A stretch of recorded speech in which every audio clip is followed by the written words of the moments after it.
Itu raket apa, pedal? Enggak, itu tenis biasa. Tenis. Cuman Kalau raket pedal nggak ada jaring-jaringnya. nggak ada. Dia kan emang full karbon penuh kan. Oh.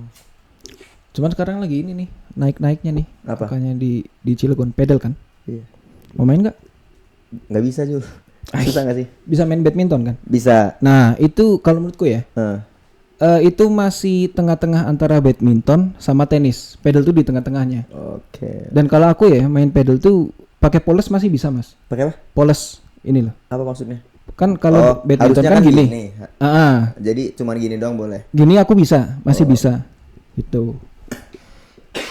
Cuma ya memang mehong sih. Ini BTW aku masih keganggu deh sama foto ini. Foto apa? Tahu Harry ngirim berlebihan. Anjing ngirim kayak gini. Gue belum bayar ini minumannya Harry, berapaan? Anjing. Mahal banget 900.000. Tapi kemarin tuh di mana sih? Ini open mic-nya? Kiat ya? Baru ya? Open mic di Kiat, iya. Open mic di Kiat. Tapi tuh Mas dulu tuh si siapa? Almarhum Gebi. Itu yang pertama ngemulai stand up di Cilegon juga apa gimana sih dulu? Kalau di Cilegon sebenarnya bukan almarhum Gebi.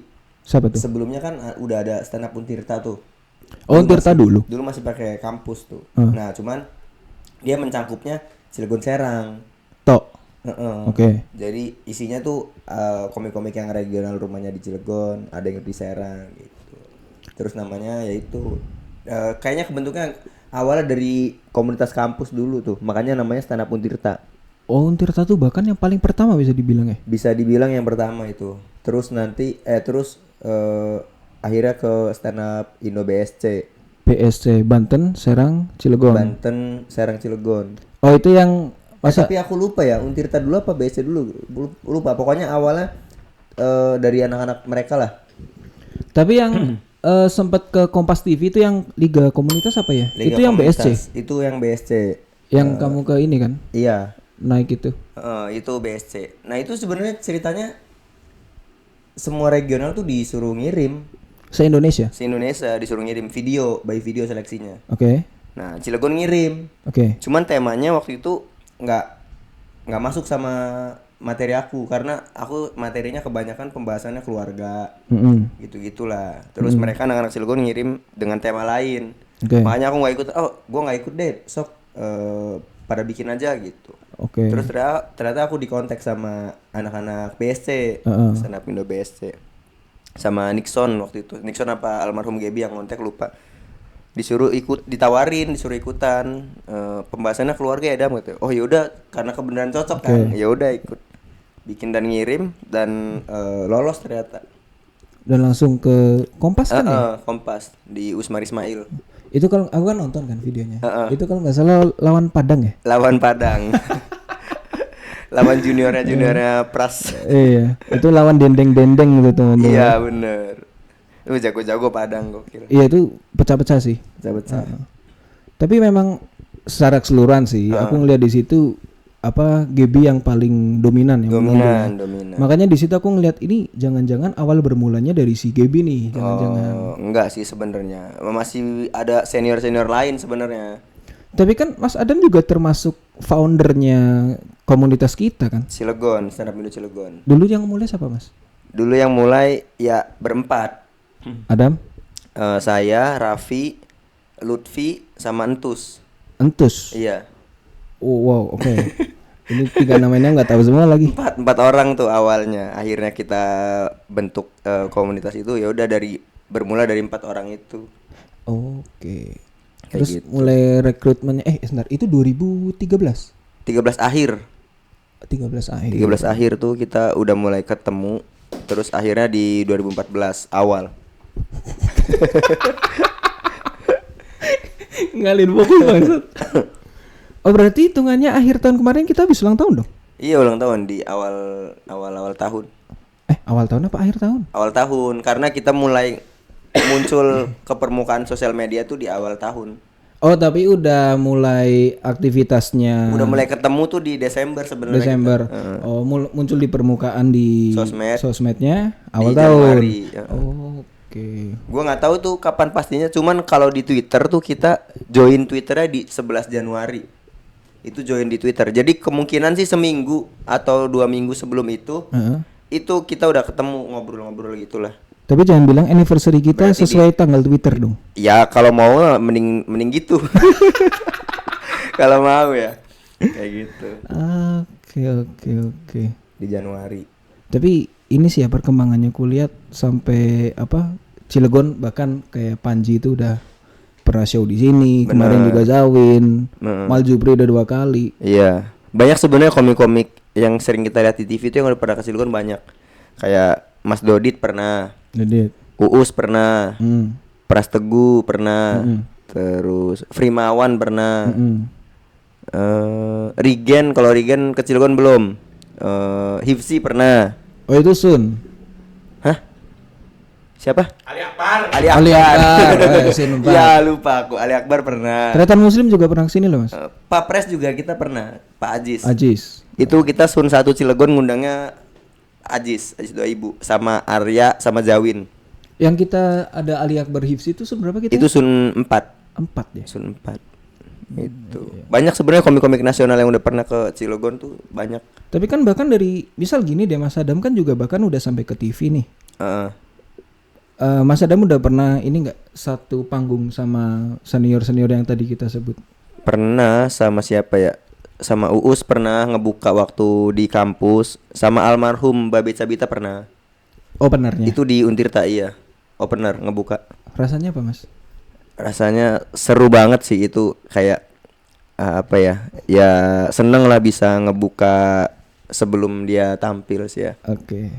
Banyak sih sebenarnya. Itu juga kayak perasaanku waktu kemarin ngopenerin si Iqbal sih. Wis, gokil. Tapi aku banyak takutnya anjir.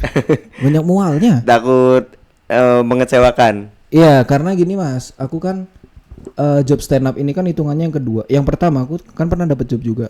Itu aku gagal total tuh. Oke. Jadi memori apa namanya? Ngebomnya itu masih ada anjir, ke bawah. Tapi untungnya waktu show-nya Iqbal kemarin ya aman ya. Aman sekali. Aman. Iya sih ya. Oh, Uus dulu. Pernah dia ke Cilegon. Tapi mereka kebanyakan acara kampus ya? Enggak tentu sih, corporate, kampus kayak gitu-gitu. Acara komunitas juga pernah. Tapi kan akhir-akhir ini kan kayak kemarin deh, istrimu ngerilis lagu nih. Jadi komika ya? Jadi komika. Dan sampean juga sebelumnya kalau nggak salah penyiar radio ya? Sempat siaran radio kan? Sempat. Ada lagu juga di Mandiri FM kan? Itu waktu ngeband. Iya, tapi lagumu ada di situ kan? Ada. Ini menurutku ada kesinambungan sih dari awalnya kan apa? Siaran radio dulu kan masih public speaking. Sampai stand up comedy. Cuman ini yang agak belok adalah seperti mau mengorbitkan seseorang di ranah musik. Iya. Coba jelasin. Sebenarnya kan gue dulu awal-awal ke industri entertain tuh di musik kan, ngeband. Itu pertama banget tuh. Iya, awal-awal banget ngeband, bikin lagu gitu-gitu. Terus sambil siaran juga. Terus ya udah punya satu album, cuman gua sekarang tuh ngerasa kayaknya kalau ngeband terlalu terlalu ribet karena banyak kepala nih. Betul. Harus bisa satu visi misi segala macem. Nah, akhirnya seiring berjalannya waktu kan masing-masing tuh kita udah pada punya ini masing-masing ya, kesibukan masing-masing kayak gitu. Jadi akhirnya gue putusin kayaknya kalau misalnya gue bisa bikin lagu, mendingan gue bikin lagu aja, terus gue cari siapa nih yang mau nyanyiin gitu. Jadi satu orang aja yang gue urus gitu. Oke. Lebih enakan gitu gue ngerasanya. Artinya sampean juga sebagai songwriter dong? Iya, penulis lagu. Kalau nulis lagu tuh kiblatnya ke siapa? Kiblatnya ke siapa? Jangan bilang ke barat nih. Enggak, tergantung yang gue dengerin sih siapa. Tapi kalau sekarang mah umum sih, semua gue denger kayak genrenya nggak di kotak-kotakin. Pokoknya yang gue rasa enak ini lagu gitu ya, bisa jadi influencer gue juga, inspirasi gue juga. Secara liriknya atau musiknya? Secara lirik. Tapi kalau musik kayaknya nggak semuanya ya. Gua pilih-pilih yang sekiranya gua suka terus masyarakat masih bisa nerima. Oke. Kayak gitu. Dan lagunya Budili kan udah di semua platform ya. Heeh. Apa aja sih? Spotify, Joox, Spotify, YouTube Music, Apple Music, hampir berapa ya? Hampir 30 lebih lah kayaknya platform. Oke. Tapi sebenarnya goalsmu ini apa sih? banyak banget anjing. Kalau di karya tuh sebenarnya nggak ada goals ya. Jadi apa yang ada di otak gua pengen gua bikin ya udah gua bikin kayak gitu jatuhnya. Tapi masih in terms of arts ya. Iya, kesenian masih ya? seputar kesenian kayak gitu. Oke. Kayak gitu-gitu. Terus mau ngorbitin siapa lagi nih habis istri? Kan mungkin kalau istri kan kelihatannya orang dalam banget ya. Iya. Ya nanti anak-anak stand up juga gua ajakin ngeband juga sih kayaknya. Tapi ngebandnya bukan ngeband yang kayak tim lo gitu ya. Maksudnya kalau tim lo kan serius tapi bercandaan di panggungnya. Nah kalau ini mah ngeband yang beneran ngeband. Cuma di sini anak-anak stand up aja. Kayak gitu. Berencana untuk bikin lagu atau cover aja mas? Bikin lagu. Cover juga ya silakan kalau mau manggung bawain lagu orang. Tapi harus punya lagu sendiri juga kayak gitu. Oh I see. Berarti aku bisa masuk klasifikasi dong? Mungkin karena kamu punya bass. Punya bass, ada keyboard, ada gitar. Boleh. Wah. Ada lagu juga Bisa, saya. Boleh. Karena saya nyarinya yang punya alat. Anjing. Kalau saya ajak tapi nggak punya alat musik, nanti harus sewa ribet. Anjing, terlalu otoriter kamu mas. Harus beli ribet. Saya pengennya yang udah punya alat ya. Kalau skill nanti semuanya kan nggak punya skill sebenarnya. Iya. Ya oke lah kalau misal ini. Tapi ini mas ya, aku pengen ngomong lebih agak luas nih. Apa tuh? Berkaitan dengan kan kita kemarin ikut rapat sama Pak Pres ya. Aku ngelihatnya nih, programnya Stand Up Indo sekarang itu terfokuskan kurang lebih jadi 3 aspek. Apa? Yang pertama stand up, kedua podcast, yang ketiga konten kreator. Tapi kontennya apapun ya bebas, yang penting kita punya konten di digital tuh. Aku nggak tahu sih waktu sebelumnya apakah ini sudah di apa ya, sudah pernah dilaksanakan sama Stand Up Indo atau baru tahun ini sih 3 konsep ini loh ya. Kalau itu sih gue nggak begitu ini ya, nggak begitu tahu kalau soal 3 konsep itu. Cuman yang pernah dibahas tuh emang Stand Up Indo punya sesuatu yang bakal melibatkan banyak regional. Ya mungkin salah satunya ya mungkin program-program ini nih. Kayak gitu. Terus juga Pak Ajis tuh bilang di Jambore tuh nanti bakal line up-nya bakal fresh kayak gitu-gitu. Iya betul. Kayak gitu-gitulah pokoknya. Dan aku ngelihat kemarin ketua kita baru Pak Reza sama Pak Cahyo ngelihat apa ya, semangat dari Pak Aziz tuh kan, karena juga pengennya tadi ya Jambore ada apa pemain-pemain baru. Dan itu juga diurus sih dari apa Pak Ajisnya. Iya. Dari apa buku latihan. Iya ada. Jadi nanti kita ada buku open mic-nya gitu ya.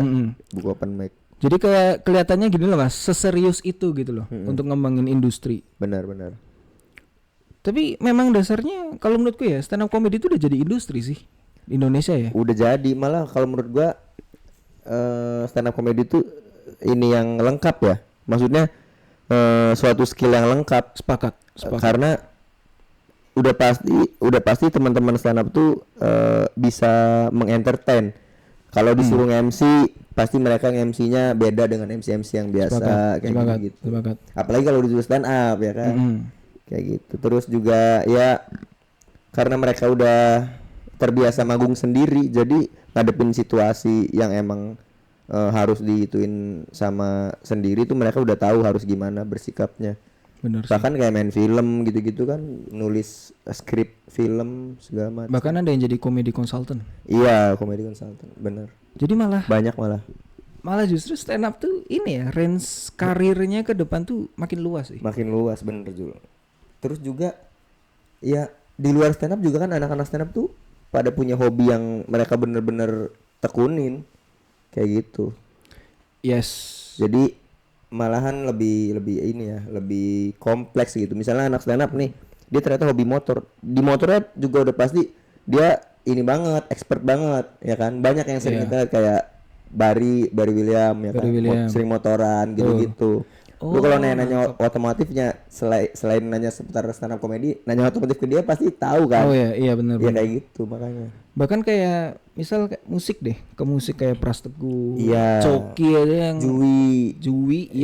kayak gitu. Yono kan ada bikin lagu juga. Yono juga. Karena memang dasarnya kita tuh adalah menulis ya Mas. Menulis terus juga dan apa ya, bikin kata-kata tuh bukan berarti pasti ya, tapi kemungkinan besarnya tuh kerapian ada lah, kejamin di situ. Benar kayak gitu. Terus ditambah kalau misalnya kitanya aktif di stand up comedy ya apa ya, skillnya jadi bertambah sih sebenarnya. Nah, jadi nulis jadi lebih bagus tulisannya kayak gitu. Iya benar. Terus ini sih yang paling gila tuh sekarang Agak Lain. Iya. Agak Lain sekarang udah nomor 1 kan. Udah 10 juta bro. Kacau Agak Lain tuh emang. Udah nonton? Udah. Tapi kalau menurutku ya Agak Lain tuh alur ceritanya ketebak sih. Ketebaknya gimana? Oke. Seneng aku tanya. Kalau menurutku gini Mas, film Agak Lain itu alur storytellingnya kerasa. Jadi bagaimana film ini dibuat tuh aku percaya ini pakai teknik storytelling. Karena kalau storytelling itu kan biasanya kita ada permasalahan, tantangan kan. Tantangan baru si punchline-nya tuh patahnya di situ kan. Beberapa tuh aku lihat, misal contoh kayak ini deh, yang waktu mereka berempat nih mau ke panti asuhan. Iya. Kan duanya nggak bisa kan. Nah, challenge-nya di situ. Nah, tantangannya kan berarti yang bisa masuk cuma 2 orang. Terus gimana nih 2 orang sisanya nih? Iya. Disamarin jadi kakek nenek. Nah, ternyata ketika saya jadi kakek nenek pun mereka juga timbul masalah untuk memalsukan suara misalnya, gestur, bahkannya sampai berantem itu kan benar. Tantangan gitu loh. Iya. Itu bagian kecil dari contoh storytelling yang ada di di film Agak Lain ya. Makanya tiap kali aku udah merasakan itu, ini pasti alurnya akan ini. Jadi aku nunggu tiap tantangannya. Bakal ada kendala apa nih dari setiap adegan-adegan ini, dan aku udah siap lucunya di situ. Berarti lu udah ngamatin kalau misalkan yang kayak tadi contohnya scene yang 2 masuk panti bisa, yang 2 lagi nggak bisa. Lu tuh udah nungguin itu. Bakal gimana ya idenya gitu. Udah. Untuk masuk ke pantinya. Dimulai dari si siapa? Bene sama Jegel ya? Bene sama Jegel bisa masuk, keduanya kan nggak bisa. Nah, aku sudah nungguin. Wah, ini apa lagi nih? Terus Rule of 3. Iya. Rule of 3. Waktu ini Mas, apa sih? Wawancara interview yang masuk. Sama Gita Bebita. Kan pertamanya kan ada yang apa sih? Ini loh. Over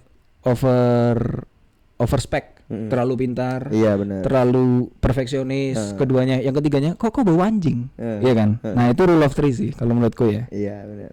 Ya rata-rata kalau film yang dibikin sama anak stand up pasti ada teknik-teknik stand up komedinya di situ.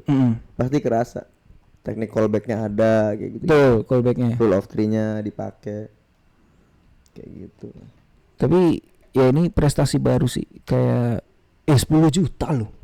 Nomor 1 sepanjang masa di Indonesia dipegang sama kita nih stand up komedian. Gokil sih. Bakal ada lagi nggak yang lain ya? Maksudnya selain Agak Lain misalnya entah grup siapa gitu kan? Infonya GJLS ini ya? Iya, GJLS kan kemarin udah sempet nyoba kan? Udah. Tapi menurutmu gimana GJLS? Nonton gua yang GJLS 1-10. Gua tuh kalau bercandanya Rispo karena udah sering lihat di YouTube kan. Jadi sebenarnya nggak terlalu kaget kalau ke filmin. Nggak terlalu kaget. Cuman ternyata yang gua kaget tuh ternyata banyak scene-scene yang bloopersnya ternyata dipakai. Iya. Itu yang gua kaget. Aku juga pikir, kok ini bloopersnya masuk sih? Gua kagetnya di situ. Bloopersnya masuk. Bukan soal bercandaan Rispo. Kalau bercandaan gua udah sering lihat kan. Mungkin kalau untuk penonton umum mungkin baru ini seger mungkin ngelihat bercandaan Rispo segala macam. Emang kan begitu kan komedinya. Tapi gua malah kagetnya karena bloopersnya masuk sebenarnya. Iya loh. Dan itu ngakak banget. Lucu banget sih. Kacau. Itu juga kepikirannya apa ya kok si bloopersnya itu dimasukin gitu loh. Konsep mungkin salah satu konsep juga kali. Tapi kalau menurutmu si GJLS 1 sampai 10 berapa? Menurut kepercayaan Adam ya. Menurut gua aja ya ini ya. Kalau dari teman-teman lain punya rating sendiri ya monggo silakan. GJLS tuh menurut gua 1 sampai 10 dia di 6. Di 6. Oke. Sepakat, kalau aku sepakat sih. Sepakat. Aku 6,2. Berarti nggak sepakat itu lu namanya. Tapi kan masih range 6 lah. Iya. 2 dikit biar beda. Oke. Tapi sih harapannya kalau misal GJLS keluar yang kedua ya. Ekspektasiku nggak sampai seperti Aga Line 2 tapi bisa mengguncang dunia perfilman kita lagi. Harusnya sih bisa. Karena kalau misal bisa ke 3 besar lagi Mas. Ini 3 besar film Indonesia tuh yang megang orang stand up semua. Komik-komik semua. Iya. Jumbo kan Rian Adriandi. Iya benar. Aga Line kalau misal bisa GJLS dah. Benar. Kayak gitu. Gokil juga ya isinya anak-anak stand up. Di film pun udah lumayan nguasain anak-anak stand up tuh. Bahkan di podcast mah udah kemana-mana. Podcast apa lagi? Banyak orang-orang di belakang layar itu anak-anak stand up banyak. Kayak gitu. Entah itu jadi tim kreatifnya, skripnya. Iya, leluasa banget ya ini profesi. Iya makanya. Bahkan kalau misal memungkinkan pun di ini Mas, digital download. Iya. Itu udah mulai marak tuh. Bahkan Comika, misal kayak pelopornya tuh Comika sebenarnya. Iya, itu Comika tuh pertama. Kalau untuk digital ya. Aku kemarin ini Mas ngubungin Comika kan. Aku mau jual digital downloadku yang kemarin opener. Oke. Udah aku DM. Kata dia, "Yaudah kita coba upayakan ya Mas. Nanti kita kabarin." Besoknya beneran sih dikabarin. Terus? Ternyata nggak bisa karena durasinya cuma 5 menit anjing. Emang nggak bisa. Mintanya 30. Minimal di 30 menit sejam. Di 30 menit. Ya minimal 30 lah. Bikin kompilasi aja anak-anak Cilegon yang punya 5 menit ada 6 orang. Itu nanti judulnya kompilasi stand up Indo Cilegon gitu. I see. Itu bisa dijual tuh karena durasinya nyampe kan? Nyampe 30. Bikin aja kompilasi sama anak-anak siapa. Berarti bahkan spesial showmu yang ini deh, Papa Muda bisa dong kalau ada videonya. Bisa ada, cuman kayaknya enggak yang itu. Nanti mungkin yang selanjutnya. Kenapa? Yang kemarin tuh yang Papa Muda ya kalau dibilang sukses mah belum ya kalau menurut gua pribadi, tapi kalau untuk orang-orang itu terserah. Kalau menurut gua karena gua ngerasa belum puasnya banyak teknis yang ternyata nggak sesuai yang gua harapkan kayak gitu-gitu dari mulai penempatan lighting terus posisi set panggung kayak gitu-gitulah pokoknya. Dan emang kalau Papa Muda gua akuin emang kesalahannya dari gua sendiri karena karena gua terlalu terlalu 100% terlibat dalam produksian kayak gitu. Jadi untuk hal-hal lain ya nulis materinya gitu tuh itu gua terlalu mepet. Berarti hitungannya double job dong, satu bikin materi, satu masih ngurusin event. Ngurusin produksian. Anjir. Gitu. Makanya. Tapi nanti yang di special show kedua ini gua mau bikin lagi di bulan Mei. Tapi insya Allah nih di bulan Mei gua nggak mau terlibat banyak di produksian. Iyalah. Supaya gua lebih fokus ngurusin materi. Nanti dihandle sama satu dari tim komedi terus. Oke. Satu orang dia yang bertanggung jawab ngurusin produksiannya. Berarti komedi terus sebagai IO-nya dari komedi terus. Berarti nanti show-nya under komedi terus. Iya, di bawah komedi terus. Nanti apa nih kolaborasi apa? Kalau boleh tahu apa nih show-nya? Nama show-nya? Kayaknya bisa. Teman-teman Cilegon. Iya. Kayaknya bisa, ditunggu aja bulan Mei. Teman-teman. Akan ada spesial show dari Adam datang. Insya Allah ini konsepnya akan berbeda dan materinya pun saya akan suguhkan materi yang bukan saya open mic-in. Respect. Tapi tetap gue coba ke beberapa orang. Gue coba ini kenapa enggak gitu, gue survei gitu jatuhnya. Supaya karena kalau gue open mic-in ini materinya menurut gua internal tuh dalam artian pembahasannya tuh terlalu gua dan keluarga gua banget. Oke. Nah, jadi kalau gua open mic-in nanti efek kejutannya nggak begitu berasa. Karena kan mungkin teman-teman panitia atau teman-teman komik dan bahkan kita kan Cilegon punya teman-teman yang sering nonton open mic terus nonton show kan. Kayak gitu. Nah, nanti gua pengen kasih kejutan itunya gitu. Mungkin beberapa yang gua open micin tuh ada, cuman beberapa premis yang menurut gua ini apa namanya kejutan, gua pakainya nanti di show. Makanya gue bilang ini konsepnya beda lah. Kalau kemarin Bapak Muda kan 60% kayaknya udah pernah gue open micin. Oke. Walaupun ada beberapa yang belum pernah gue open micin juga ada gitu. Tapi Mas, selama aku ngelihat sampean stand up itu powermu adalah premismu tuh cepet ditangkap sama orang-orang gitu, gampang dicerna. Iya. Karena beberapa case yang sampean ambil itu deket banget sama kita. Relate sehingga orang yang baru dengar sampai premis itu dia udah punya ketawa duluan di awal sehingga sampai jalan ke punchline itu kebantu tuh. Itu menurutku powermu yang apa ya salut lah di situ, keren ya dong. Iya benar. Karena kalau gua nulis materi tuh kalau dari premisnya gua rasa kurang umum, nah gua tuh malahan kurang yakin kalau ini nih bisa kena. Kayak gitu. Kalau misalkan premis yang umum ya gua minimal kalau punchline-nya nggak kena, penonton ngerasa deket sama premisnya, minimal itu. Kayak di switch gitu ya. Iya. Biar premisnya umum dulu, common buat orang-orang. Kalau nggak lucu minimal tapi udah menggelitik gitu. Kalau gua olah di punchline kurang nendang, ya nggak apa-apa lah gitu. Kesannya kayak gua mau cerita soal premis itu doang kesannya. Menarik. Iya sih. Ya mudah-mudahan inilah di bulan Mei itu kan masih 4 bulan. Dan gue juga belum nemuin opener sama MC-nya teman-teman. Silakan ya teman-teman Cilegon. Gue lihat dari yang rajin open mic aja. Nice. Jadi buat teman-teman Cilegon sekali lagi komunitas ya. Iya. Kalau yang mau jadi openernya Anda nggak tahu, rajin. Dah. Gue nggak ngasih tahu jumlah opener berapa. Pokoknya yang rajin datang open mic. Nanti gue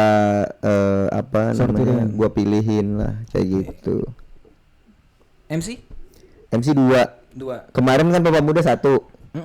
Jujur itu ngerasa wah iya ternyata nggak bisa 1 gitu ternyata gitu. Harus 2 karena show kayak gitu kadang aku nggak tahu ya, setiap acara show seperti itu ada waktu untuk MC cuap-cuap tuh 30 menit itu panjang loh Pak. Lama banget 30 menit. Lah waktu aku nge-MC di Rekomik final tuh 30 menit. 30. Itu kan kamu di panggung nggak tahu kalau di belakang panitia udah nyuruh cepet gitu. Itu kan karena kamu nggak tahu. Itu kan posisi kalian di belakang ujung kan? Nggak kelihatan ya? Nggak kelihatan. Apalagi kita udah ngasih itu juga susah. Apalagi mataku kan, aku kan silinder ya. Lihat ke belakang tuh udah nggak. Kalian bikin gestur pun aku juga nggak kelihatan. Itu kamu over banget itu 30 menit. Iya. Soalnya kita tuh nyuruhnya 10 menit kan. Ternyata wah lama banget lagi. Iya karena patokannya sama si Randon yang udah di share kemarin, di share ininya terbarunya kan. Ya kita lihat lah gimana. Tapi ini terakhir deh. Aku pengen ngomongin prestasinya Panji. Si Panji ini kan apa ya? Di luar kontroversinya bersama Mensre ya. Tapi ranah stand up comedy Indonesia tuh udah nembus ke Netflix loh. Iya bener. Pendapatmu gimana? Menurut gua itu bisa jadi pemantik sih untuk komik-komik lain untuk mulai berani ngejual masukin ke Netflix juga, nayangin ke situ. Dan aku juga harus akuin Panji itu dia komik Indonesia pertama yang ngebuka jalur-jalur di ranah yang ekstrim ya. Iya benar. Sampai dia ke New York kan dia juga mengakui ke dia New kan York. Tur dunia. Iya. 20 negara apa ya? Iya, lupa gua berapa negara. Dia di New York pengen ngebuka pintu untuk komik-komik Indonesia berkarir di New York. Main ke sana. Iya. Kedua Netflix. Aku harus akui ini sekali lagi di luar kontroversinya ya. Ya respect lah abang-abangan inilah. Gokil sih emang. Cuman ya Gibran tuh ngantuk ya? Bukan ngantuk sih kalau menurut gua, mungkin kurang tidur aja. Kurang tidur ya. Aduh. Sebenarnya itu closingnya sih.